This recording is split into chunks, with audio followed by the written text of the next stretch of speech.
Conference की है, कुछ सवाल उठाए हैं उन्होंने। 20,000 करोड़ रुपए अदानी की शेल कंपनी को लेकर उन्होंने बोला कि किसके पैसे थे, उसका जवाब नहीं दिया है। तो जब तक इन्वेस्टिगेशन ही नहीं होगा तो जवाब कैसे देंगे? और जवाब इसलिए नहीं देंगे क्योंकि सब जानते हैं इन्वेस्टिगेशन में क्या निकल कर आएगा। तो ये तो बहुत स्पष्ट है, सारी रिपोर्ट्स बताती हैं। हिंडनबर्ग रिपोर्ट से पहले जो फाइनेंशियल जर्नलिस्ट हैं, जो इन्वेस्टिगेटिव जर्नलिस्ट हैं, उन्होंने भी सवाल उठाए हैं कि किस तरीके से कुछ मॉरिशस बेस्ड कंपनीज 95% से ज़्यादा फंड्स अपना डाइवर्ट करती हैं अदानी समूह को ही, वही समूह के पैसे स्टॉक मार्केट में के शेयर्स खरीद कर करती हैं, स्टॉक ओवर प्राइसिंग करती हैं, स्टॉक मैनिपुलेशन हो रहा है। तो ये तो open and shut case of corruption है। नरेंद्र मोदी जी कहते थे काला धन वापस लाएंगे, ये तो काला धन सफ़ेद धन बनकर वापस हमारे देश में आ रहा है। तो ये सवाल पूछना पड़ेगा कि ये कहाँ से है, क्या है, और इन्वेस्टिगेशन से क्यों डर रही है सरकार। सामने सेबी से भी मैंने पत्र लिखा है, हमने भी पत्र लिखा है, दूसरा पत्र भी मैं फॉलो पत्र लिखने वाली हूँ कि ऐसा क्यों है कि आप उनको इन्वेस्टिगेशन के दायरे में नहीं लगाएंगे। तो स्पष्ट सवाल है कि इन्वेस्टिगेशन से क्यों भाग रहे हैं, और ये जो पैसा है वो समूह में जो लगा है शेल कंपनीज के माध्यम से, वो कहाँ से आया और किस संदर्भ में आया। राहुल गांधी का ये भी कहना है कि दरअसल प्रधानमंत्री उनके नहीं दिया जा रहा है, लेकिन ये कि वो किसी से डरते नहीं है, अपना काम करते रहेंगे, और मैं सावरकर नहीं हूँ कि जो माफ़ी मांग लूँ।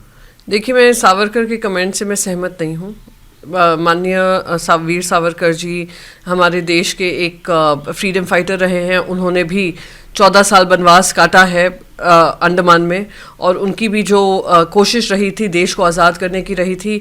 नेताजी सुभाष चंद्र बोस की अलग रह सकती थी सोच के किस तरीके से फ्रीडम मिलना चाहिए, महात्मा गांधी जी की अलग हो सकती थी, वीर सावरकर जी की भी अलग हो सकती थी, पर तीनों ही अलग अलग रास्तों पे भले ही चल रहे थे पर देश को आज़ादी के लिए लड़ाई लड़ रहे थे।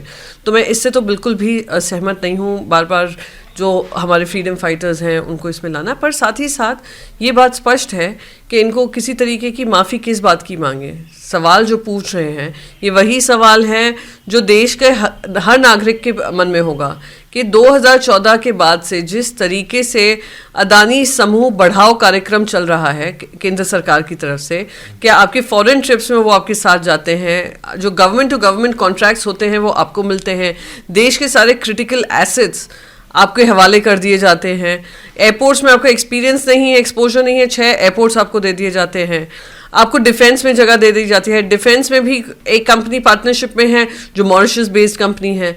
तो देश की नेशनल सिक्योरिटी से आप खिलवाड़ कर रहे हैं। और अब मोदी जी का अदानी ग्रुप बचाओ कार्यक्रम शुरू हुआ है, तो उसके लिए हम सब आवाज़ उठाएंगे। राहुल का ये भी कहना है कि भले भी डिस्क्वालीफाई कर दीजिए, लेकिन मैं और जो अपनी बात है कहता रहूँगा, देश के लिए लड़ता रहूँगा। देखिए, सबसे बड़ा जजमेंट जो होता है वो जनता के अकोट होता है।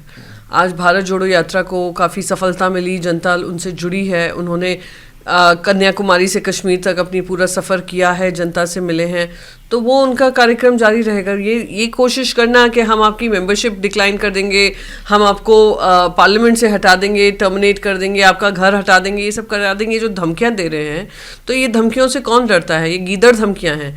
ये धमकियां तब आती हैं जब आप जानते हैं कि आप किसी की आवाज़ से आपको कहीं ना कहीं चोट पहुंच रही है। तो ये कितना भी कोशिश कर लें आवाज़ दबाने की, जितना आवाज़ दबाने की कोशिश करेंगे, सारा विपक्ष एक मत में, एक आवाज़ में, एक सुर में वो आवाज़ उठाएगा और आपसे जवाबदेही मांगेगा। बीजेपी एक और सवाल बार बार कर रही है कांग्रेस पार्टी से कि जिस तरीके से अपनी बात कही थी, तो सीएम बघेल साहब हैं, उन्होंने बोला है कि अखिलेश यादव, लालू प्रसाद यादव, तेजस्वी यादव, भूपेश बघेल तमिलनाडु के सीएम हुए, सभी बैकवर्ड क्लास से आते हैं। तो क्या किसी का अपमान करना ठीक है, जिस तरह की राहुल गांधी बात कर रहे हैं? नहीं, क्या अपमान किया हमने? नीरव मोदी देश को अपमानित कर रहे हैं, वो आपको अपमानित नहीं लग रहा है? कलंक बनकर बैठे हुए हैं, पैसा खर्च कर पैसा हमारा देशवासियों का लेकर हजारों करोड़ रुपए लूटकर विदेश में बैठे हैं, उससे देश कलंकित नहीं हो रहा है। अगर हम बात करें ललित मोदी जी की जो विदेश में बैठे हुए हैं देशवासियों का पैसा लेकर, तो उससे देश कलंकित नहीं हो रहा है। और उनका नाम ले लिया कि वो चोर भागे हुए घूम रहे हैं, तो देश कलंकित हो गया। ओबीसी समाज को पे वो अपमानित किया गया है।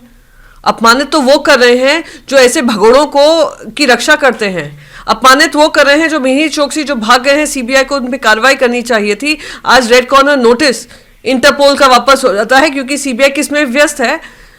विपक्ष की आवाज दबाने को।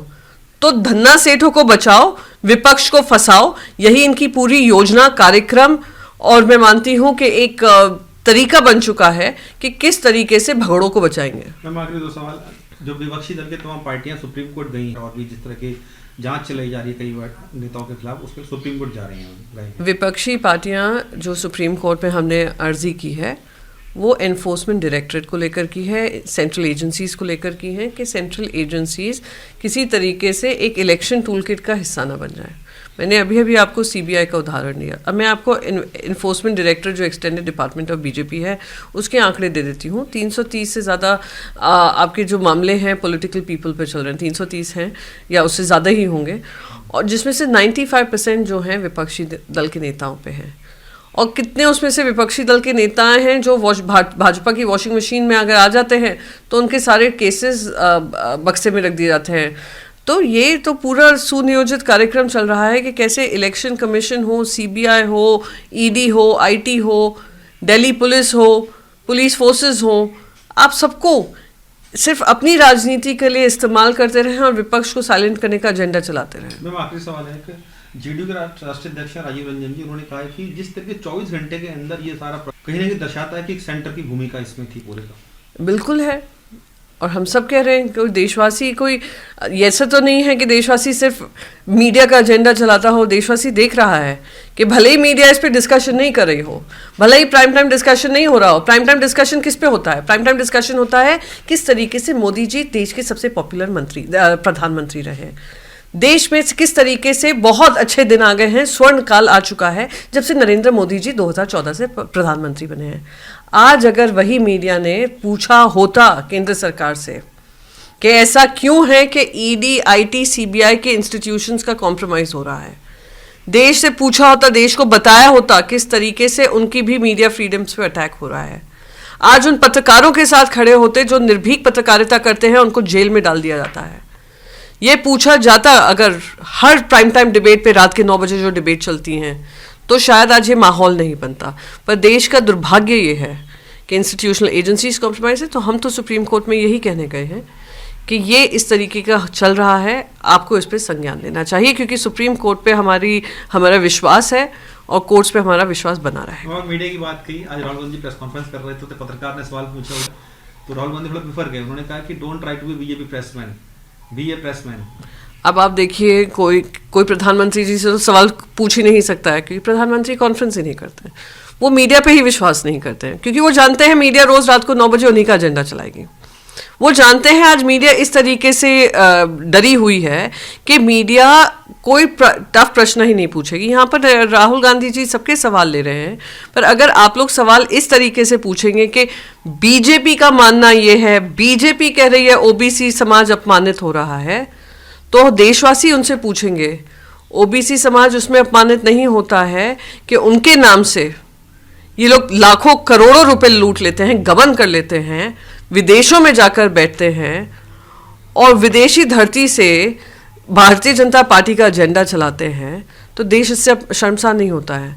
तो इस तरीके के, मैं फिर से दोहराऊंगी कि आज समय की मांग है कि सब इंस्टीट्यूशंस हो, मीडिया हो, देशवासी हो, वो क्रिटिकली अपनी सरकार से पूछें, देश पे विश्वास रखें, पर सरकार से कठिन सवाल पूछने का समय है और ये समय की मांग है। वरना जब ये इतिहास लिखा जाएगा तो एक इतिहास इमरजेंसी का है, जो सरासर हमने देखा कि सारे प्रजातंत्र का हनन हुआ है, संविधान का हनन हुआ है, और ये जो अनडिक्लेयर्ड इमरजेंसी है, उन सब में ये सारे मीडिया हो, इन्वेस्टिगेशन एजेंसीज हो, सबका नाम कलंकित शब्दों में लिखा जाए। लेकिन ये कहते हैं don't try to be BJP pressman, ये आपको लगता है कि किसी का नाम लेकर बोलना? एक तो किसी का नाम नहीं लिया, don't try to be BJP pressman नहीं, अगर उन्हें पूछा भी है, उन्होंने कहा भी है, तो कहीं ना कहीं आत्मचिंतन करने की जरूरत है कि आज ऐसा क्यों है कि सारे प्रश्न के घेरे में विपक्ष ही आता है। कोई ये नहीं पूछा मुझे, आप एक पत्रकार बताएं जो कह रहा होगा कि क्यों केंद्र सरकार ये जेपीसी से भाग रही है। क्या ये वही मीडिया नहीं है जो 2014 से पहले पूछती थी जेपीसी का गठन क्यों ना हो, 2G का मामला हो, रेलवे का मामला हो, क्या जेपीसी बना था या नहीं बना था? बना था, और उसमें सबसे ज्यादा रात के 9 बजे के प्राइम टाइम एंकर्स होते थे। तो अगर थोड़ा सच्चाई का आईना देशवासियों को आप दिखाने की कोशिश करते हैं, थोड़ा सच्चाई का आईना अपनी तरफ भी अगर ध्यान देंगे तो देश के लिए ही और देश के हित के लिए ही काम होगा।